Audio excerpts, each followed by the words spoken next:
Muy buena noche, queridos hermanos. Estamos muy contentos que este viernes, hoy nos encontramos para tener una nueva cita con el quehacer bíblico, con la ciencia bíblica. Hermanos, quiero darles la bienvenida en esta noche a nombre de las Sociedades Bíblicas Unidas a este nuevo reto y aprendizaje que vamos a tener. Quiero que dediquemos con una palabra de oración este tiempo que cada uno nos vamos a bendecir. Acompáñenme orando, hermanos. Señor, quiero darte gracias por esta oportunidad que tú has reunido a muchos de tus hijos de varios países que están interesados en conocer algo más de ti. Padre Santo, gracias por permitirnos encontrarnos. Gracias, Señor, porque también has permitido que esté con nosotros el profesor Samuel Almada. Bendícelo. Gracias al equipo de Sociedades Bíblicas Unidas que esta noche también estamos aportando. Que tu gracia y tu bendición esté todo este momento. Te encomendamos este webinar en el nombre de Jesús. Amén.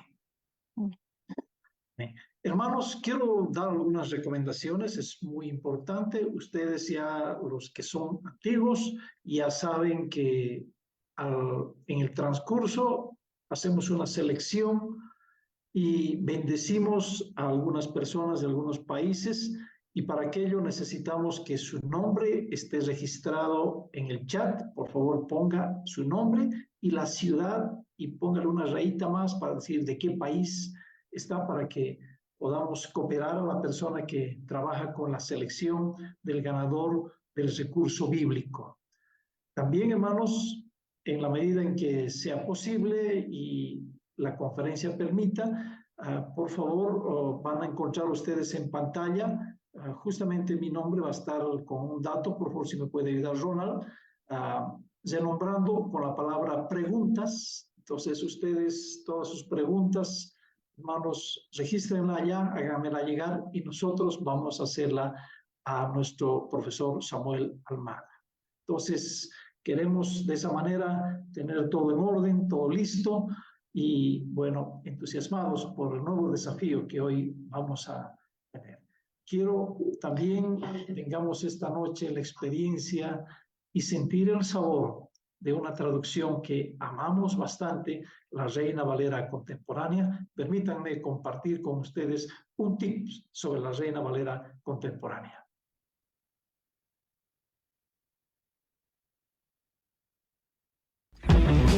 Tips para leer la Biblia.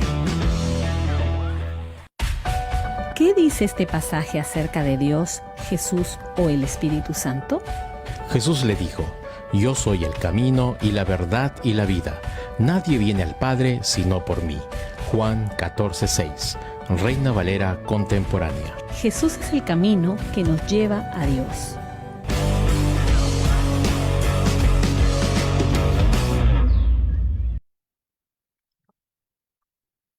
Muy buenas noches, mis queridos hermanos. Mi nombre es Fanny Cosío, soy la directora ejecutiva de la Sociedad Bíblica Boliviana y esta noche tengo el privilegio de presentar al profesor Samuel Almada, quien va a compartir con nosotros un tema muy hermoso que se denomina ¿De dónde viene la Biblia? Y pues vamos a conocer un poco de nuestro hermano Samuel Almada. Es originario de Tierra del Fuego, Patagonia, Argentina, y con una historia de peregrinaje por diversos lugares del país y del exterior. Actualmente está viviendo en Altagracia, en las sierras de Córdoba, Argentina. Tiene una especialidad en estudios bíblicos, Antiguo Testamento, lengua hebrea, hermenéutica bíblica aplicada al diálogo intercultural e interreligioso. Tiene estudios en diferentes tradiciones confesionales y académicas. Actualmente está como consultor en la Sociedad Bíblica Argentina para la traducción de la Biblia a las lenguas de los pueblos originarios y a la lengua de señas de los sordos. Es profesor de Biblia en el Centro de Estudios Filosóficos y Teológicos de Córdoba y también participa y colabora con la Iglesia Anabautista Menonita de Buenos Aires y la Iglesia Evangélica Metodista de Altagracia. Pero por sobre todo, el profesor es un siervo del Señor que va a compartir algo de lo que sabe, conoce y domina con nosotros. Profesor, adelante, es su tiempo. Bueno, muchísimas gracias por la presentación y la invitación. ¿Se escucha bien? ¿Se escucha bien? Bueno, muy bien. Yo los escucho muy bien a ustedes también. Bueno, en primer lugar quiero agradecer la invitación al licenciado, al hermano Pablo Gutiérrez, la presentación de la hermana Fanny Cosio y también al hermano Rolando Villena, que están en la coordinación y con todo el equipo de coordinación de Sociedad Bíblica Unida de este webinar sobre ciencias bíblicas, que me parece un espacio muy rico y de mucha bendición para mucha gente. Así que desde aquí, desde Argentina, desde Córdoba, la provincia de Córdoba, le mando un abrazo fraterno para todos y todas. He visto por los mensajes que aparecen allí en el chat que hay gente de muy diversos países, de diferentes países de América Latina. Es un gusto poder compartir con ustedes en esta noche. Bueno, como lo promocionan también, es el mes de la Biblia, ¿no? Y nosotros, por lo menos aquí en el sur, también coincide con el mes de la primavera, que se celebra la primavera y la renovación de la naturaleza, de la tierra, de la vida, ¿no? Y quizás pueda ser una buena analogía para pensar en la renovación, ¿no? del pacto, de la alianza de Dios con su pueblo a través de la lectura y el estudio de su palabra, ¿no? Ojalá que nos inspire para esa renovación de nuestra vida personal, en la comunidad de fe también, que seamos realmente de sal y luz en el lugar donde Dios nos ha puesto. Muy bien, yo les voy a comentar así brevemente los puntos principales que voy a desarrollar en esta presentación. El título ya lo dijo la hermana Fanny, ¿de dónde viene la Biblia? Tengo como 3 puntos principales. El primer punto lo voy a dedicar a los diferentes contextos implicados en la lectura de la Biblia, con una perspectiva histórica, ¿no? del pasado, podríamos decir. Un segundo punto dedicado al desarrollo y a la conformación del canon bíblico, un poquito de la historia sobre el desarrollo y la conformación del canon bíblico, de esa colección de textos que tenemos en nuestra Biblia actualmente. Y un tercer punto, ya no tan, digamos, estos 2 primeros puntos son más bien históricos, así retrospectivos, y este tercer punto dedicado más a la interpretación bíblica actual y sus desafíos, ¿no? Como hacia dónde va la lectura y el estudio, la interpretación y la actualización de la Biblia hoy en día, pensando en nuestro momento actual y también pensando en el futuro, pensando con perspectiva de esperanza, ¿no? Que es uno de los ejes principales, ¿no? del trabajo y del estudio de la Biblia. Muy bien, entonces, ¿de dónde viene la Biblia? Es bueno siempre tener un poco esta perspectiva histórica, porque no cayó así como un ladrillo, ¿no? del cielo, sino que es como que se fue manifestando a través de la historia del pueblo de Israel, y ahí es donde vemos también en esta historia de la salvación, ¿no? Vemos la mano de Dios obrando, y de cómo toda esta herencia espiritual de tantos años nos llegó hasta hoy, hasta nuestros días, actualmente en nuestro lugar donde estamos en América Latina. Bueno, entonces el primer punto que voy a desarrollar es sobre los diferentes contextos implicados en la lectura de la Biblia.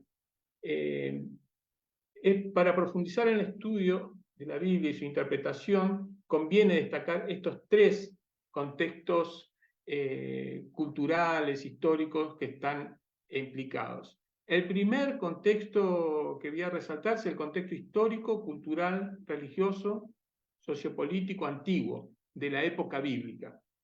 El Medio Oriente, podríamos decir, de donde viene la Biblia, especialmente el Antiguo Testamento, pero también el Nuevo Testamento, ¿no? Los textos bíblicos provienen de un contexto histórico, cultural, religioso, lingüístico muy diferente al nuestro. Y por tanto se necesita estudiar, conocer más profundamente la historia del pueblo de Israel, donde surgió el Antiguo Testamento, y también el contexto donde surgió el Nuevo Testamento. Las costumbres, las formas de pensar, las influencias culturales y religiosas de otros pueblos, ¿no? Que participan allí en las tierras, podemos decir, que eran vecinos del pueblo de Israel en las tierras bíblicas. De esta manera vamos a poder entender mejor el sentido de los textos que leemos, ¿no? Hay muchos ejemplos que se pueden poner sobre esto. Por ejemplo, en la misma Biblia vemos como una evolución en las formas de entender a Dios, digamos, en el mismo pueblo de Israel.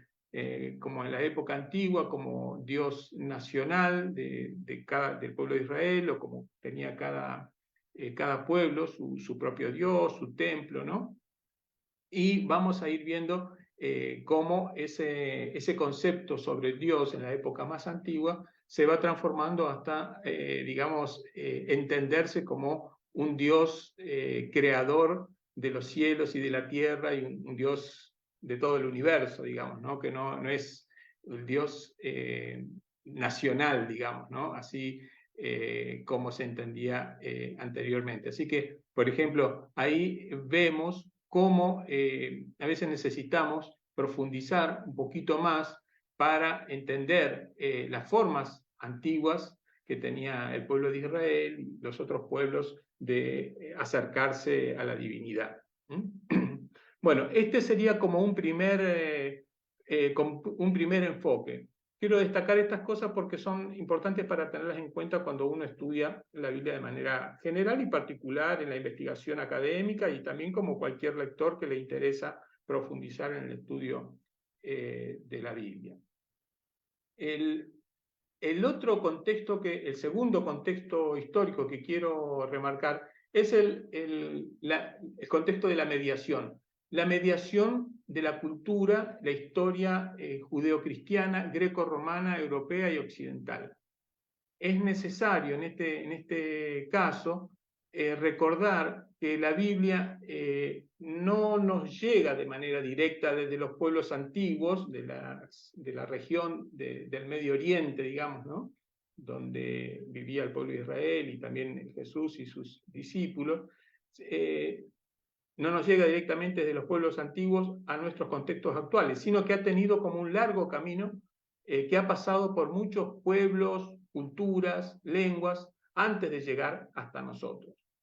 Por esta razón, también es necesario estudiar y conocer más de estas culturas a través de las cuales ha pasado la Biblia, porque cada pueblo ha aportado algo y aporta algo nuevo a la lectura y a la interpretación de la Biblia.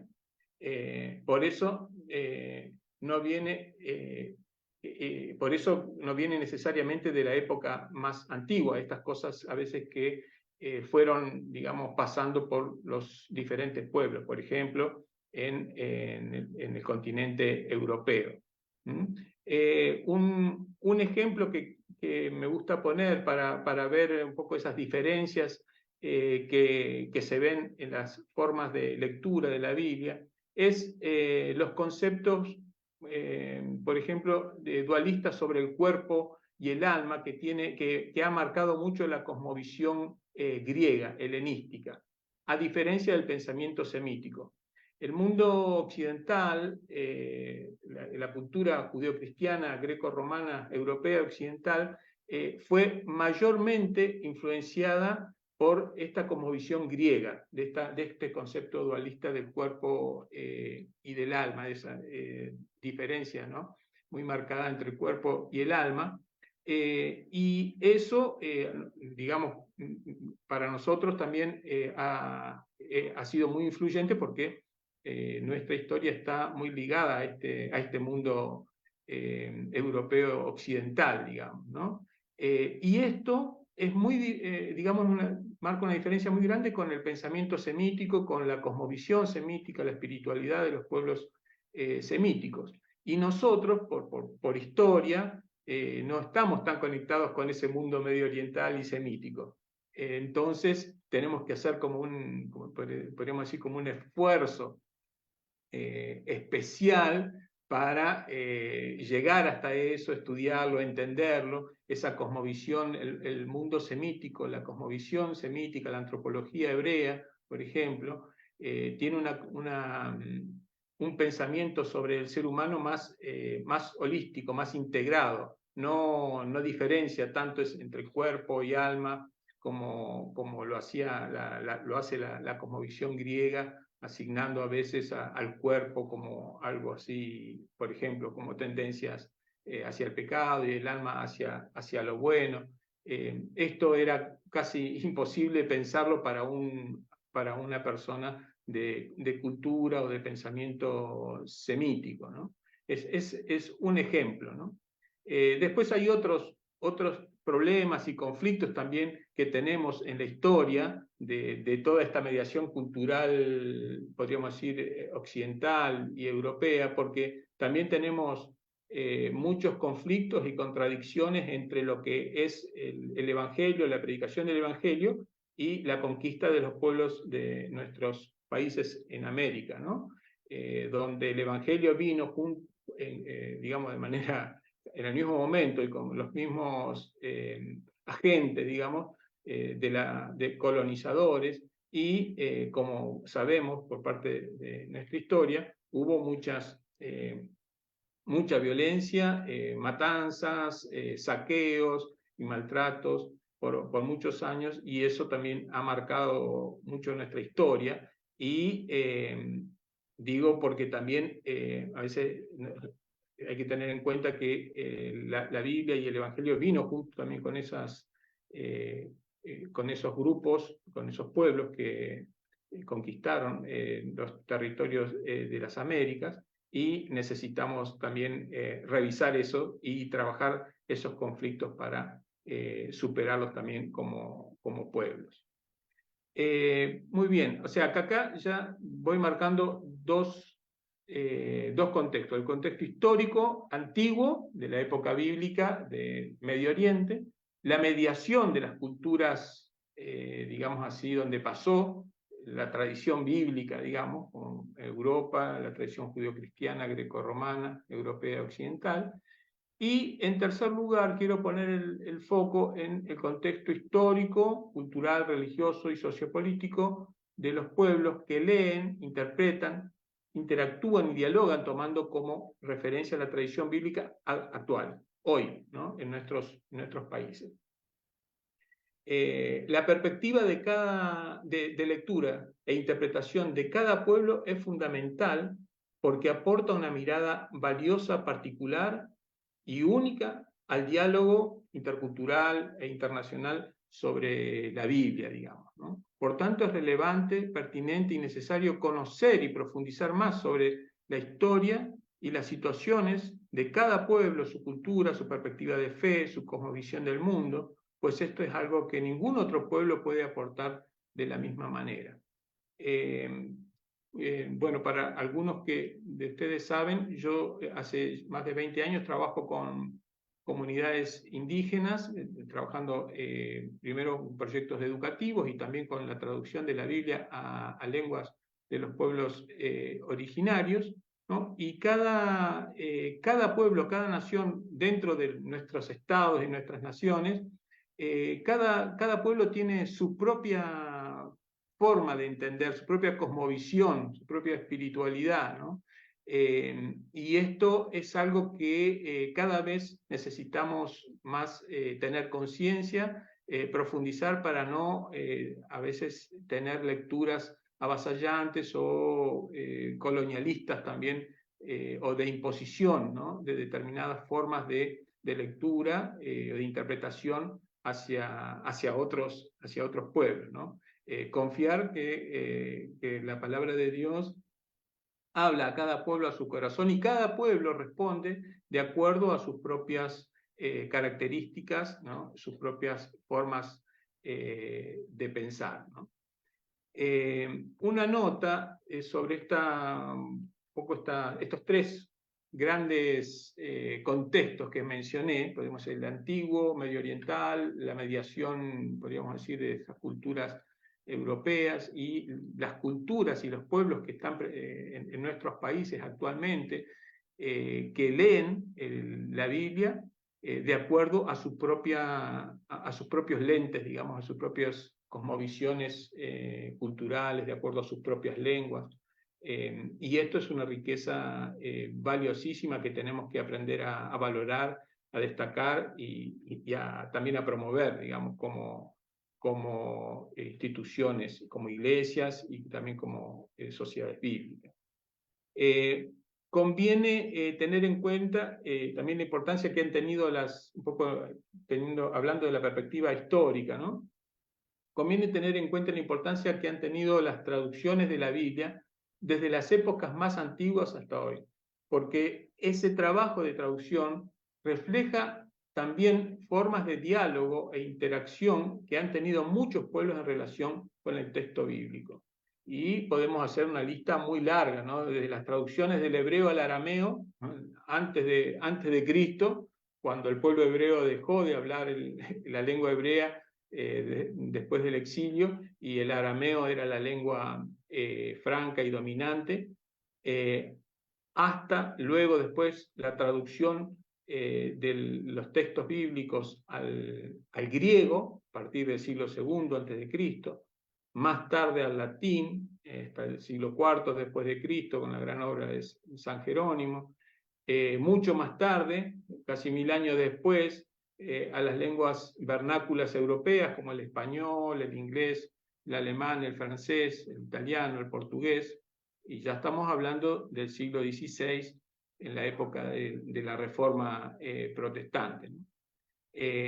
Y después podríamos pasar en los últimos 2 siglos a muchas otras lenguas de todo el mundo, en América Latina notablemente las lenguas de los pueblos originarios, y en los últimos años también la traducción de la Biblia a las lenguas de señas de diferentes países y comunidades sordos, y también el sistema braille para ciegos, ¿no? Además de muchas otras cosas nuevas que han surgido, como los audiolibros, que son de mucha bendición también, especialmente para los hermanos ciegos, que pueden acceder al texto bíblico de una manera más adecuada para ellos.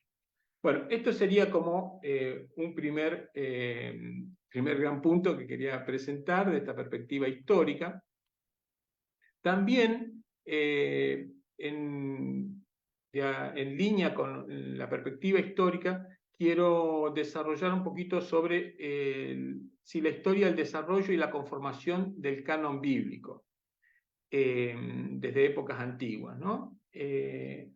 El canon bíblico es la colección de textos que tenemos hoy en la Biblia, los libros del Antiguo Testamento, 66 libros, ¿no? 39 más 27 libros, 39 del Antiguo Testamento más 27 del Nuevo Testamento, sin contar los 7 libros de libros deuterocanónicos de la Biblia griega. El canon bíblico es un fiel reflejo de la diversidad cultural, lingüística y religiosa de diferentes épocas y lugares, ¿no?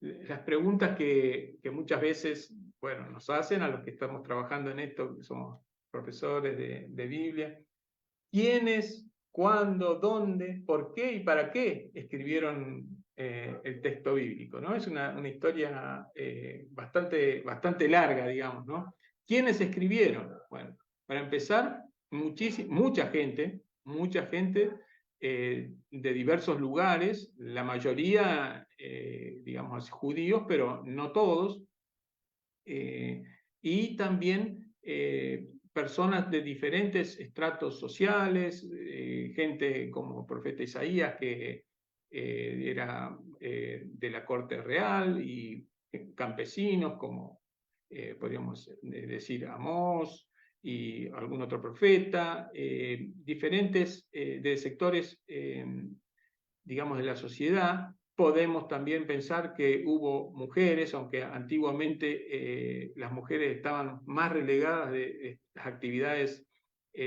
así más intelectuales y a diferencia de las épocas actuales donde, por ejemplo, la alfabetización o la lectura es accesible para, para mucha gente y la mayoría de las personas de la población, antiguamente eran muy pocas personas que tenían acceso a, a la formación, digamos, a un estudio, y esas personas estaban ya sea dedicadas o eran relacionadas con el templo, la parte religiosa, el servicio del templo, o las cortes de los reyes, así que muy poca gente, ¿no? En general podríamos decir, ¿no? Pero también había, digamos, dentro de los, podemos decir, de los autores o de los personajes principales. No podemos hablar a veces de autores, son más bien personajes principales del texto bíblico.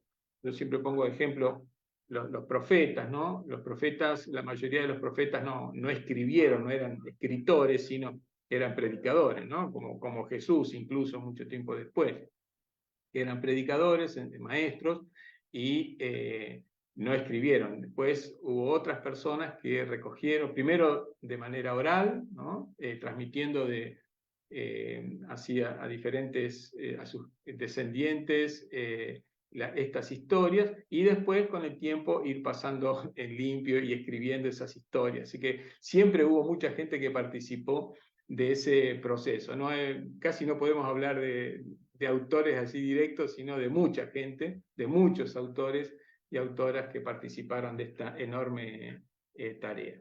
¿Cuándo se hizo esto? Bueno, la historia de la Biblia es bastante larga y abarca aproximadamente unos 1000 años, digamos, desde, podemos decir, de la época antigua de la monarquía, 1000 años antes de Cristo, hasta el fin del primer siglo, que es cuando se considera que, digamos, el canon del Antiguo Testamento quedó cerrado aproximadamente como lo conocemos ahora, y en el segundo siglo después el Nuevo Testamento. Así que más de 1000 años llevó este proceso de formación de los textos, ¿no? ¿Y dónde se realizó? Bueno, esto también es muy importante, porque ese proceso de formación ocurrió en varios lugares, ¿no? Bueno, en Palestina, por supuesto, pero también ocurrió en las comunidades de la diáspora en Mesopotamia, en Babilonia,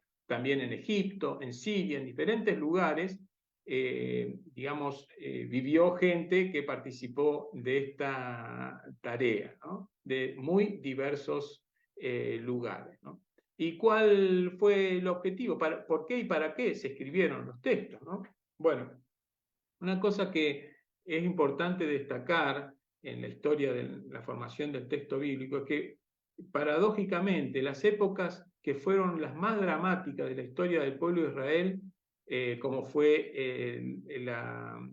la destrucción del templo, en la época del exilio, la destrucción del templo y de Jerusalén por parte de los babilonios, 586 años antes de Cristo, y después también la destrucción por los romanos en el año 70 después de Cristo, fueron, la época del exilio fue una de las épocas, paradójicamente, las épocas más críticas y dramáticas de la historia, podemos decir, el punto de inflexión de la historia del pueblo de Israel, fueron las épocas que, digamos, fueron más prolíferas en la formación de estas herencias, estas memorias, esta herencia espiritual que tenemos en los textos bíblicos. Quizás por la crisis, la incertidumbre y todo el sentimiento que traía la destrucción del templo y todo su andamiaje de sus estructuras teológicas y políticas que tenían,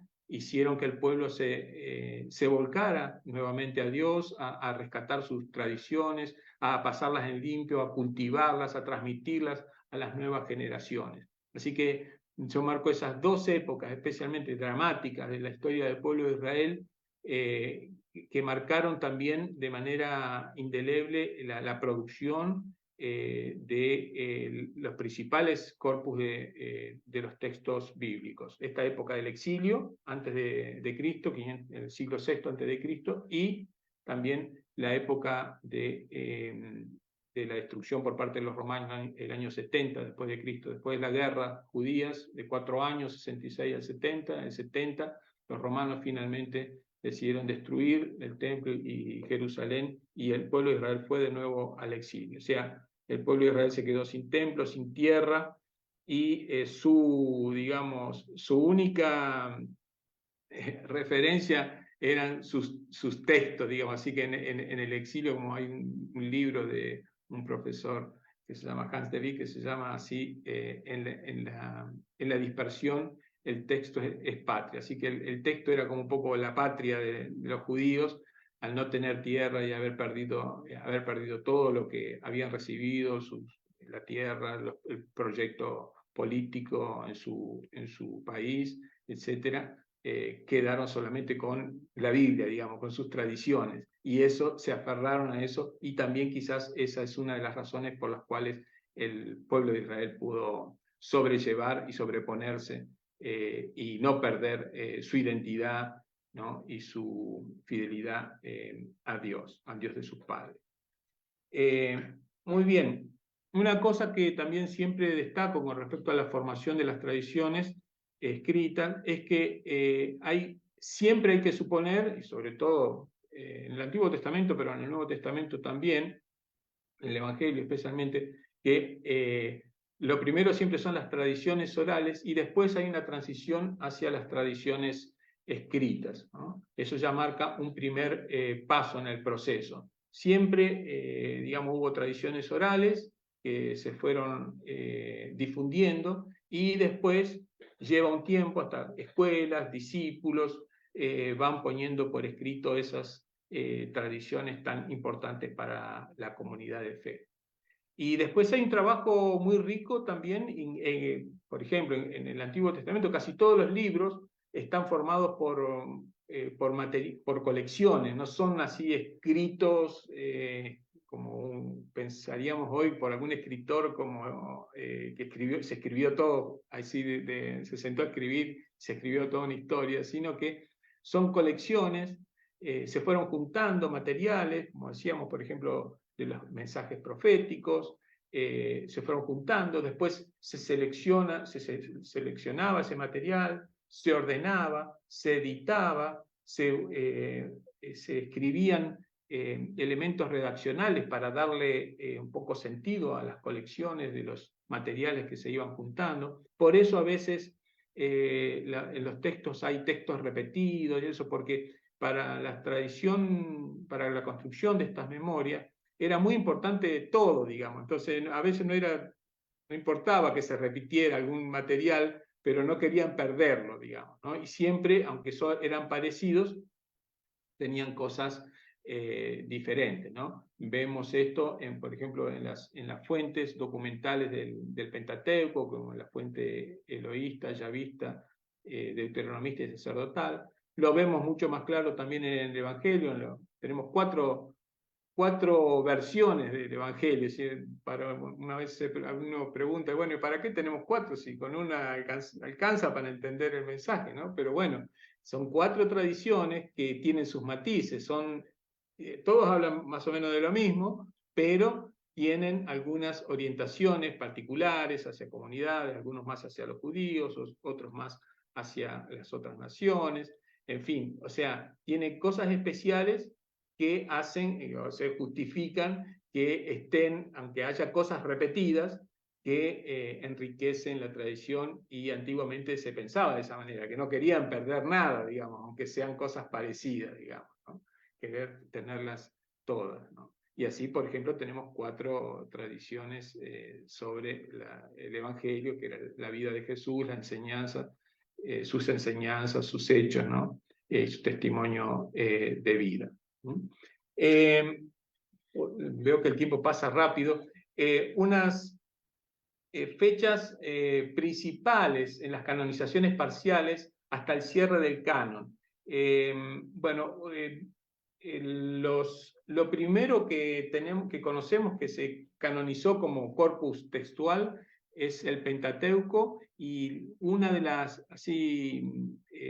afirmaciones que tenemos para eso es que aproximadamente en el año 400 a.C., cuando hubo un cisma entre los samaritanos y los judíos, los samaritanos se llevaron su texto sagrado como texto sagrado, el Pentateuco. O sea que por lo menos desde esa fecha en adelante, desde el año 400 a.C., el Pentateuco más o menos está como lo conocemos ahora, digamos. Los 5 primeros libros de la Biblia están, digamos, aproximadamente como lo conocemos ahora, ¿no? Esa es como la primer parte, la más antigua, que se canonizó como texto, podríamos decir, de referencia para la fe y la práctica, como texto sagrado para las comunidades, tanto para los samaritanos como para los judíos. La segunda parte que se canoniza, o sea, se toma como referencia, son los libros proféticos, ¿no? Que en la tradición hebrea no son exactamente, no están organizados como los tenemos nosotros. En la tradición hebrea son 8 libros proféticos, ¿no? Los 4 anteriores, Josué, Jueces, Samuel y Reyes, y después Isaías, Jeremías, Ezequiel, y los 12 profetas. Es un solo libro, los 12 profetas, que nosotros llamamos menores, ¿no? Esa colección de textos aproximadamente se cree que quedó cerrada alrededor del año 200 antes de Cristo. Una de las, a veces de las argumentos que se plantea como hipótesis para afirmar esto, es que, por ejemplo, el libro de Daniel no entró en esa colección, aunque debería estar en esa colección, porque es como un libro profético, y poco el texto apocalíptico es parte de ese desarrollo de la tradición profética. Es porque justamente el libro de Daniel fue escrito posteriormente, en el siglo II, alrededor del año, después de las invasiones de Antíoco IV Epífanes, en el siglo II a.C. Entonces, ese libro no entró en el canon de los profetas, porque el canon de los profetas ya estaba cerrado con anterioridad. Es como una de las hipótesis, ¿no? Muy bien.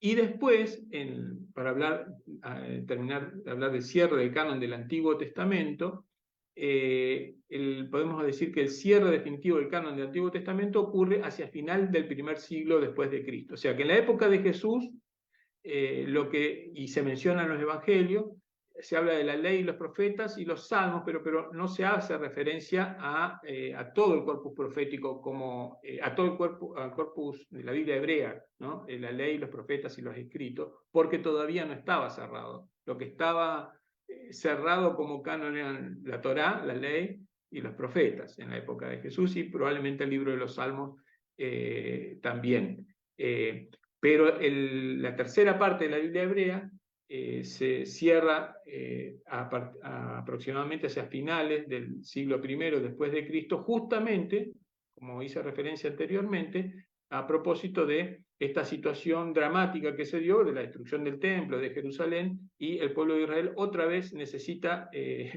digamos, afianzarse en sus tradiciones para, digamos, ver perspectivas de proyección y de esperanza, y entonces se aferra otra vez a sus tradiciones, a sus memorias, a sus textos, y eso hizo que los sabios y los rabinos judíos ahí reunidos en un concilio en Jamia fueran ultimando los detalles para cerrar ese corpus profético, ese corpus de la Biblia hebrea completa, que va a acompañar al pueblo judío en la diáspora, en su historia posterior. Y después el Nuevo Testamento, más adelante en el siglo II, se terminó también de cerrar como texto sagrado, ¿no? Como canon, colección de textos sagrados. Bueno, no tenemos mucho tiempo, así que sobre manuscritos y versiones antiguas, los textos más antiguos que tenemos de la Biblia hebrea, por ejemplo, son los textos de Qumran, escritos en pergaminos de cuero, y escritos en un alfabeto antiguo, que es lo más antiguo que tenemos sobre manuscritos del Antiguo Testamento. Los manuscritos que se usan para la investigación actualmente, la investigación, por ejemplo, de la Biblia hebrea, del Antiguo Testamento, son códices que datan del siglo X, siglo X después de Cristo. El códice de Leningrado, por ejemplo, el códice de Alepo, son los manuscritos más antiguos que tenemos completos de todo el Antiguo Testamento, con la puntuación masorética, para los que, digamos, se llaman masoréticos porque un grupo de sabios que se llaman masora en hebreo significa tradición, o sea que los masoretas son los que transmiten la tradición, e inventaron un sistema de puntitos, que son las vocales en hebreo, para fijar la lectura de esos textos. Y eso se hizo muchos años después de Cristo. Entonces, los principales textos que tenemos nosotros actualmente para la investigación, el estudio de los textos originales, son esos textos, esos códices, como una especie de libros antiguos, pero que datan de 1000 años después de Cristo. Lo de Qumran es lo más antiguo, pero no está con esta tradición masorética. Muy bien.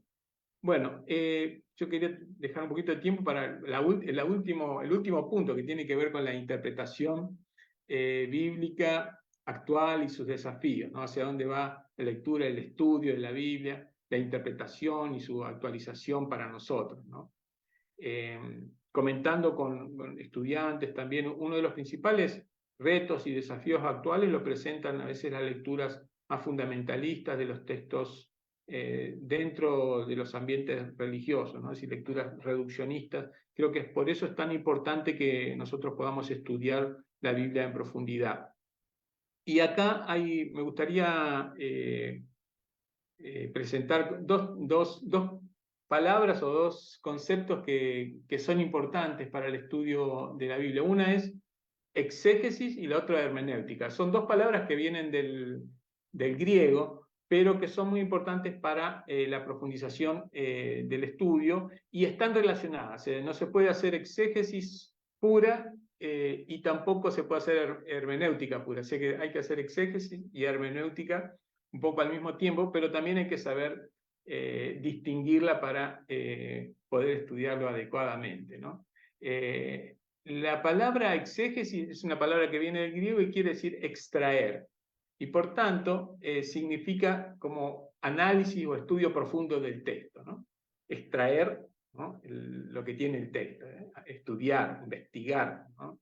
Ahí viene la palabra midrash, darash en hebreo, que es como escarbar, digamos. La palabra hermenéutica también viene del griego y quiere decir interpretación de un texto. Pero en este caso, el enfoque está puesto principalmente en los lectores y en el significado actual, y no en el pasado del texto. La parte del exégesis el foco está puesto más en el pasado del texto, y la hermenéutica está puesta más en el significado actual, ¿no? Para los pueblos que leen actualmente el texto. Estas dos palabras y conceptos están relacionados. Y la palabra, el concepto de exégesis, se aplica convencionalmente al estudio o al análisis del texto en su propio contexto histórico y cultural.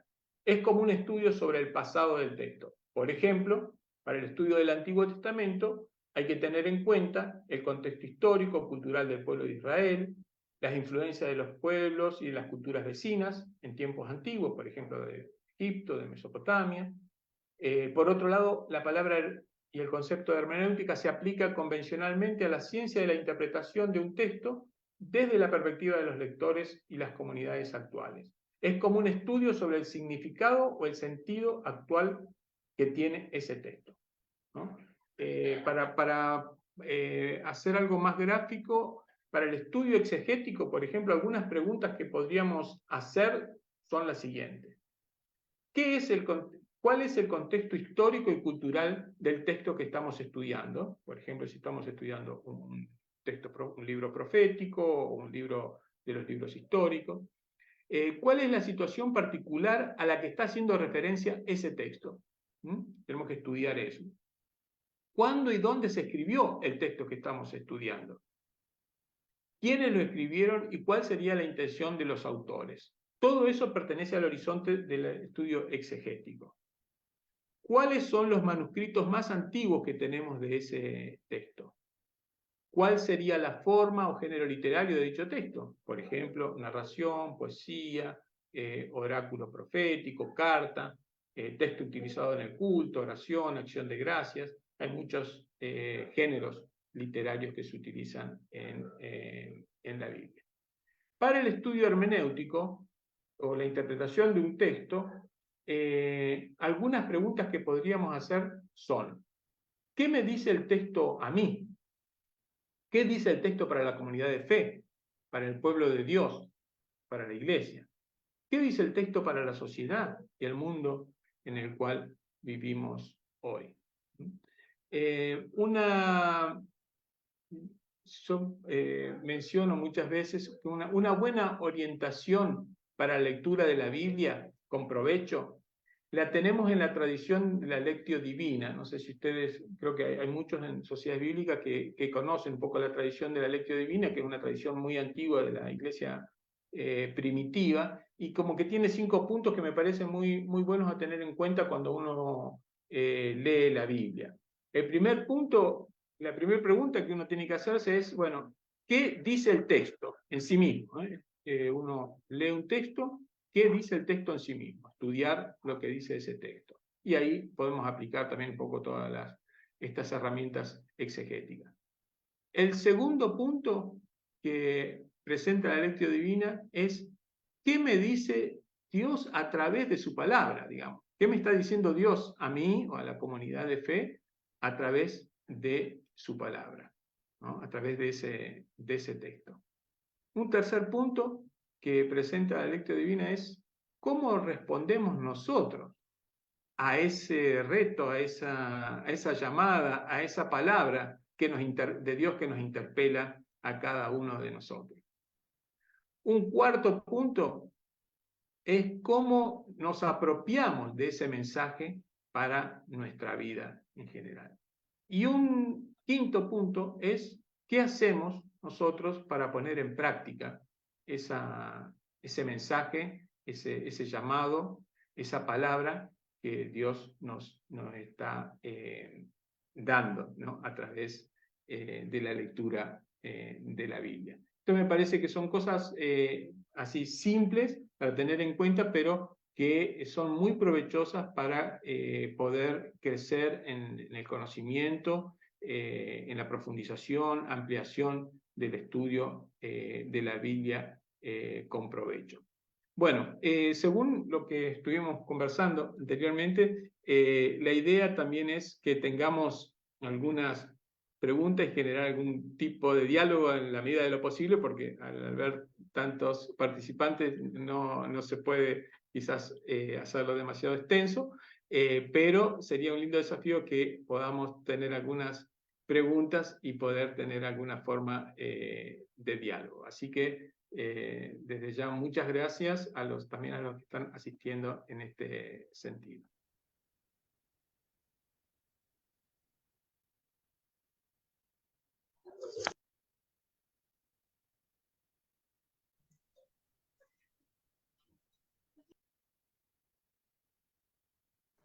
Así, micrófono. ¿Listo? Sí, listo, gracias. Un problemita aquí. Muchas gracias, profesor Samuel. Una excelente disertación con un recuento desde muchos matices de este tema que es sin duda apasionante y que siempre tiene tanto que aportar desde diferentes disciplinas, de diferentes trincheras. Sin lugar a dudas, el buen hermano Rolando va a tener mucho trabajo con las preguntas, pero antes de pasar a ello, queremos nada más recordarles rápidamente nuestros próximos diplomados, nuestras próximas Mastercards. Si me ayudan ahí a poner, por favor, Ronald, los banners. Recordarles nuestro diplomado internacional en ciencias bíblicas que inicia el próximo 30 de septiembre. Y si tenemos el del segundo también.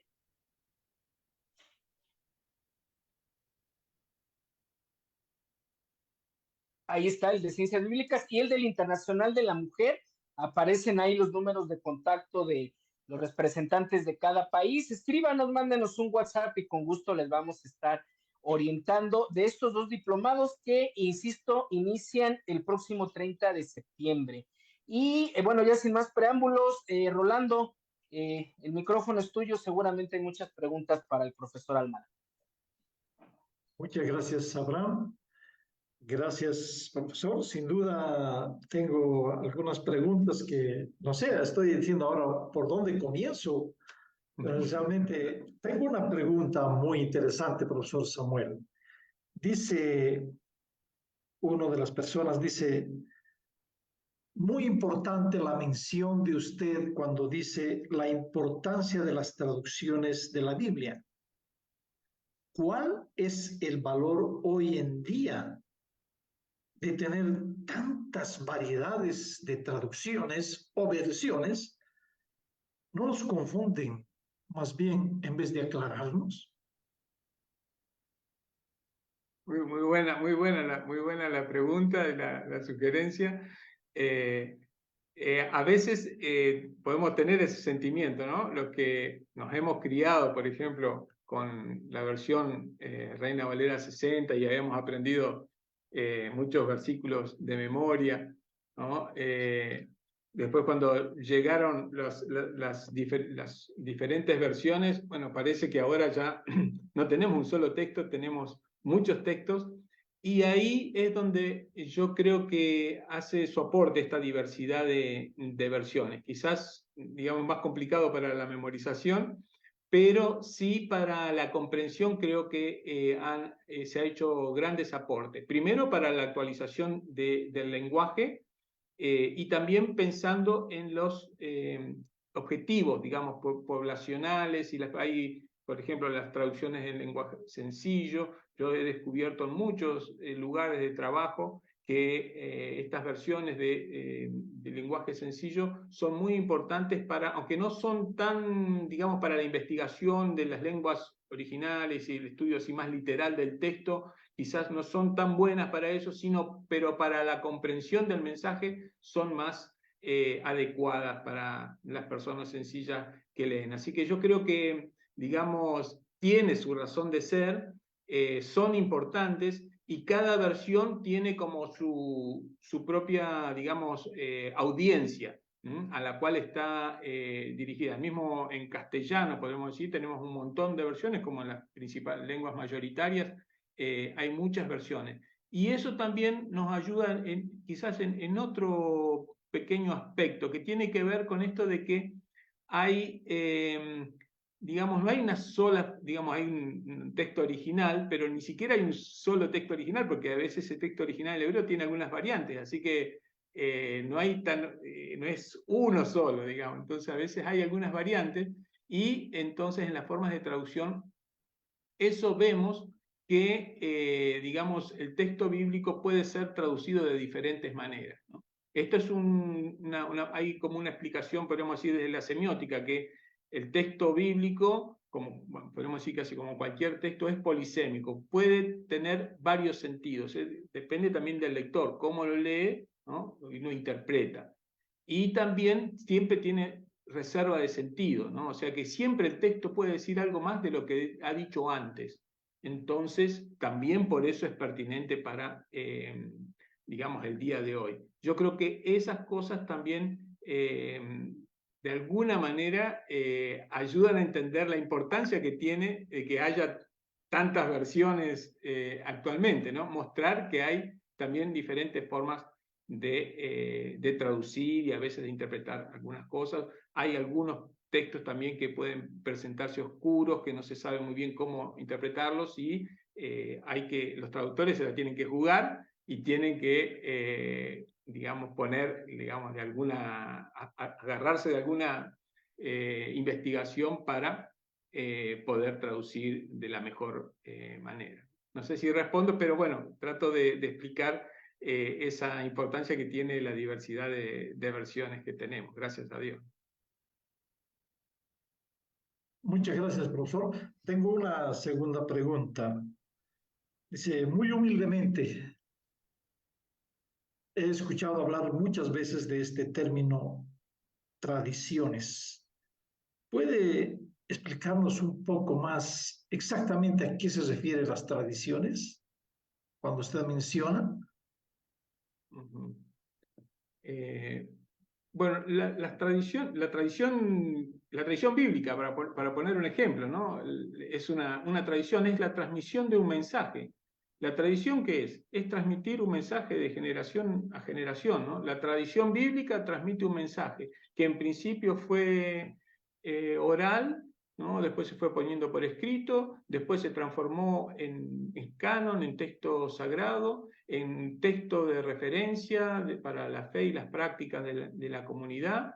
Eso hace una tradición. Hay muchas tradiciones. La tradición bíblica, y dentro de la tradición bíblica hay muchas tradiciones, ¿no? La tradición de los profetas, la tradición de, por ejemplo, de la Torá, del Pentateuco, las tradiciones que hay en los evangelios, como decíamos, por ejemplo, podemos hablar por ejemplo, que tenemos los diferentes evangelios, la tradición de Mateo, que es diferente a la de Marcos y a la de Lucas. Tradiciones, digamos, yo no sé, quizás a veces se le da un significado muy específico, pero tradición es transmitir, digamos, de una generación a otra un mensaje. Después tenemos tradiciones dentro de quizás una forma de entenderlo fácil también es, las iglesias tenemos nuestras tradiciones. ¿Por qué somos evangélicos? ¿Por qué hay iglesias católicas? ¿Por qué hay iglesias ortodoxas? Son tradiciones diferentes dentro del cristianismo. Somos todos cristianos, pero tenemos como especificidades, historias diferentes, enfoques, algunas cosas diferentes. Eso marca, digamos, una tradición particular.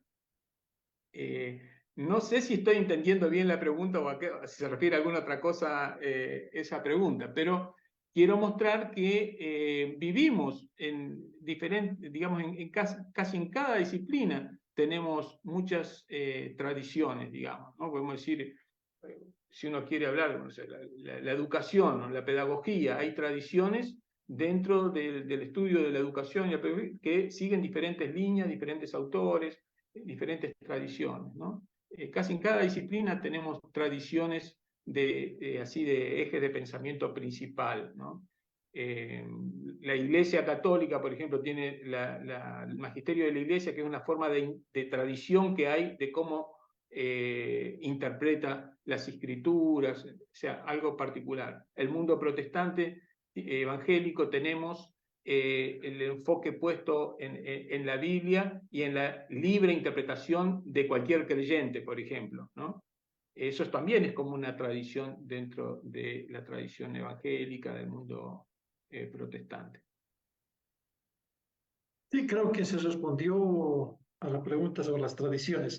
Aquí una segunda pregunta, cuando usted, profe, habló sobre la exégesis y la hermenéutica, cuando hizo la interpretación de que exégesis viene del griego extraer, analizado el texto, estudiarlo, y mencionó la palabra hermenéutica, que es interpretación del texto con el enfoque de los lectores y el significado actual de la persona. Entonces, aquí viene a complementar la pregunta, dice, esto no ha ocasionado que algunos pastores digan que no se tradujo la Biblia de manera correcta porque difieren en su exégesis. ¿No ha sufrido la Biblia mutilaciones y acomodaciones por causa de las diferentes culturas?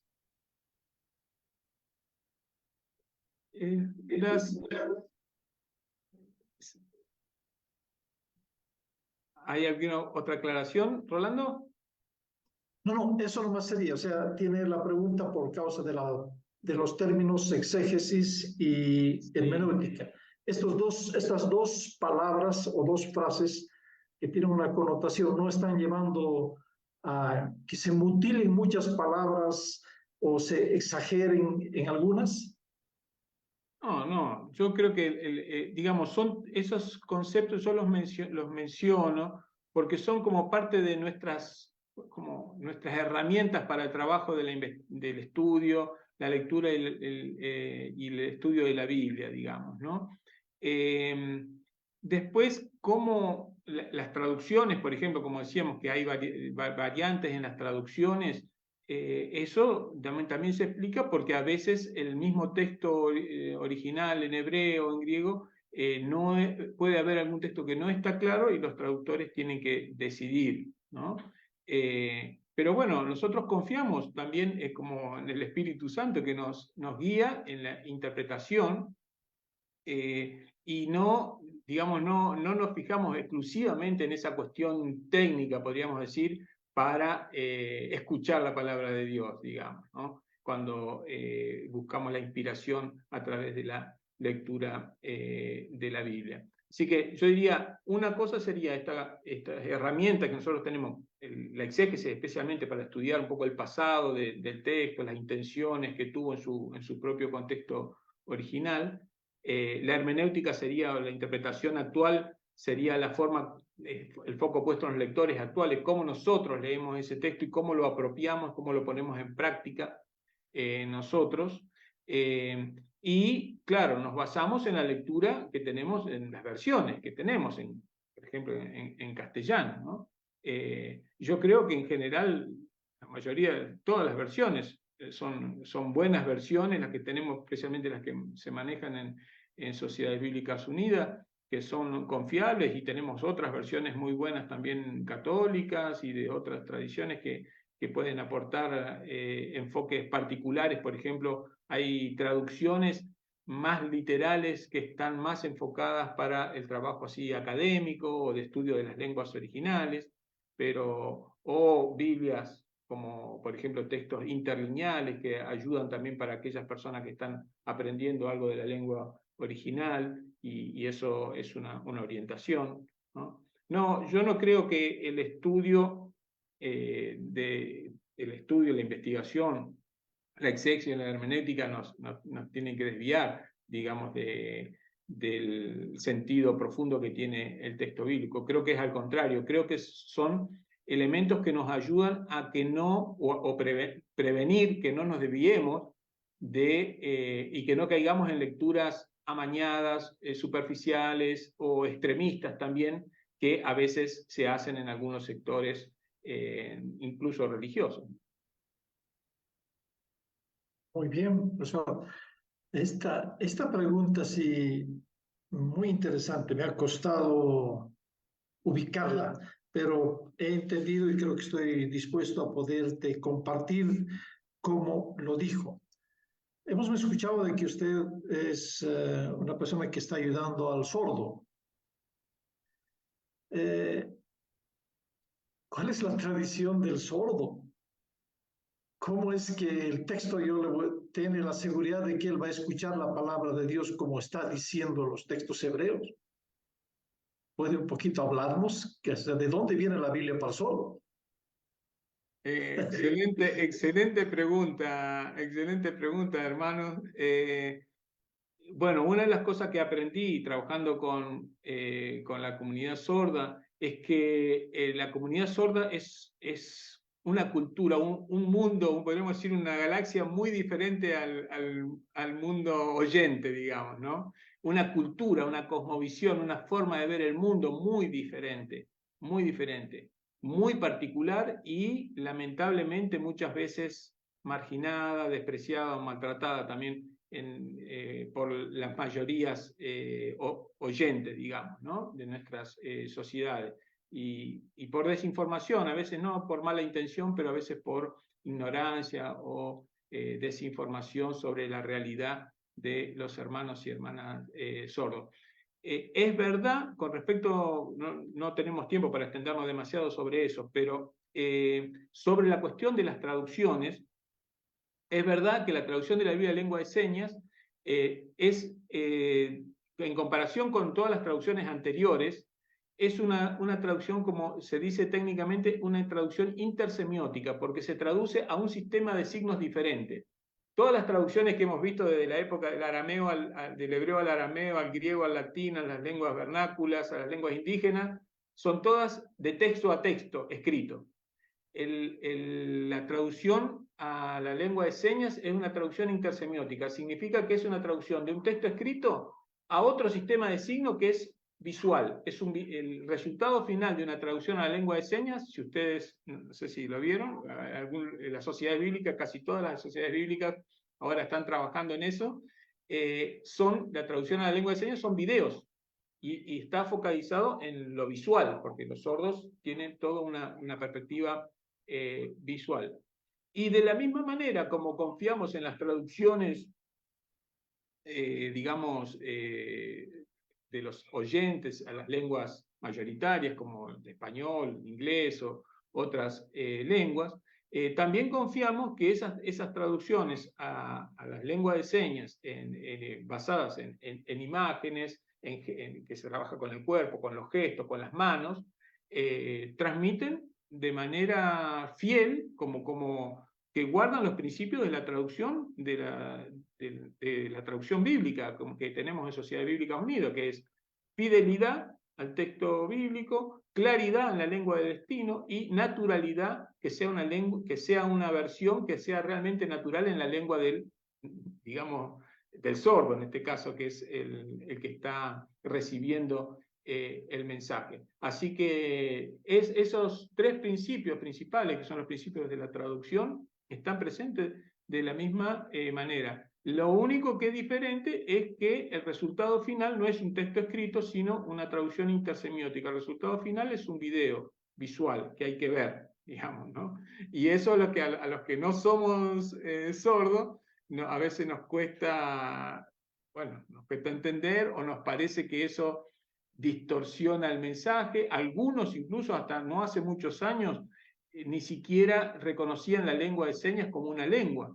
Eran como gestos, o sea, hubo mucha lucha de la comunidad sorda para que la lengua de señas sea reconocida como lengua, como cualquier otra lengua, con su gramática y todo, porque la tiene, pero de manera diferente a las lenguas habladas. Pero no sé si responde, o no quiero hacerlo demasiado largo también, pero espero que se entienda la respuesta. Muy, muy buena la respuesta, y bueno, no quiero complementar, pero creo que nuestra audiencia debe conocer que el mundo sordo es analfabeto al español. Ellos no manejan el español. ¿Es así, profesor? Esa es una excelente observación, Rolando, porque a mí, cuando yo estaba empezando, le cuento una pequeña anécdota, ¿no? Cuando estaba empezando a trabajar con la comunidad sorda, algunos me preguntaban, pero ¿cómo? ¿Los sordos no son ciegos? ¿Pueden leer? ¿Por qué tienen que tener una Biblia en lengua de señas si ellos pueden leer en el texto como leemos nosotros, en el texto bíblico? Ahí es donde realmente mostramos nuestra ignorancia, digamos, en la situación.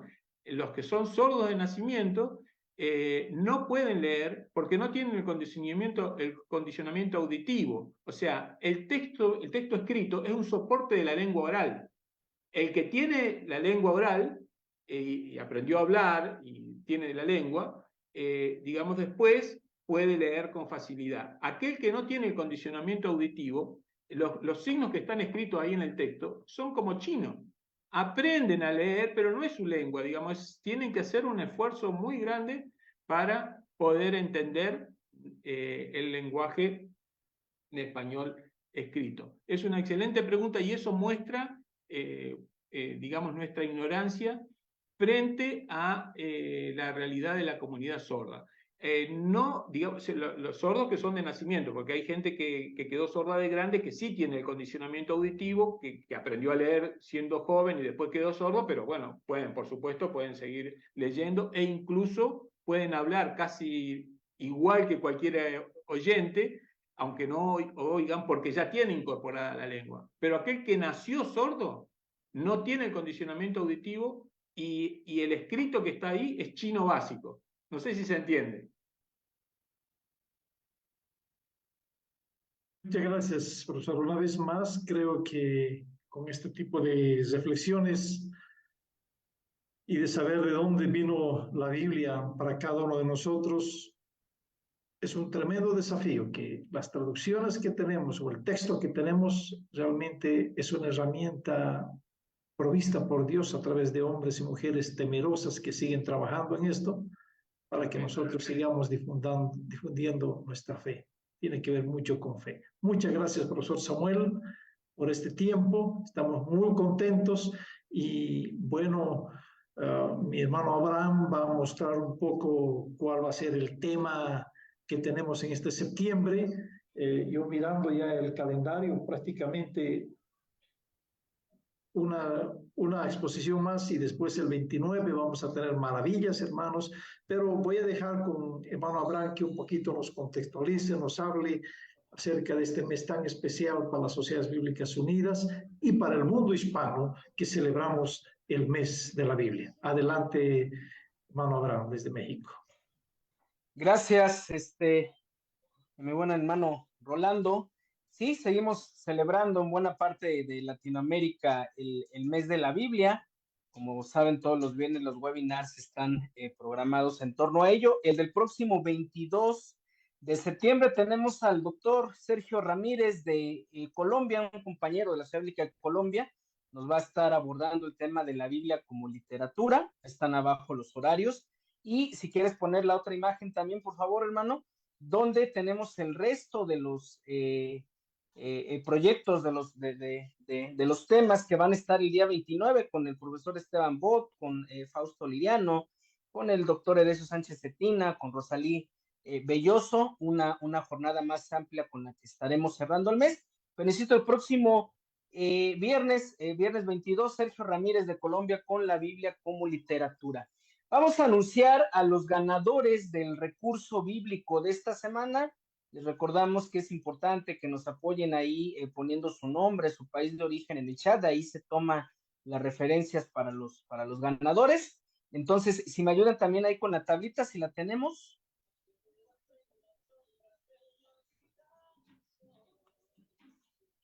Creo que no la tenemos a la mano. La voy a abrir yo desde aquí y les menciono.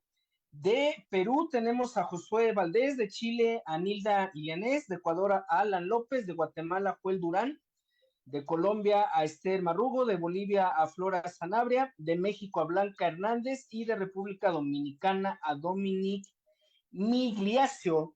Cada uno de ellos, por favor, comuníquese directamente con la Sociedad Bíblica de cada país y se les indicará cómo hacerles llegar este recurso bíblico. Queremos agradecer, profesor Almada, nuevamente muchas gracias, un tema por demás enriquecedor. Seguimos orando por su ministerio, por su vida, que el buen Señor siga usando su vida. Y vamos a concluir ya nada más con una oración, dando gracias a Dios por la reunión de hoy.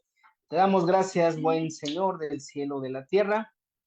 Gracias, Padre, una nueva jornada en tu nombre, una jornada de aprendizaje, de reflexión, de conocimiento, de convivencia, de coinonía entre la iglesia, de diferentes partes.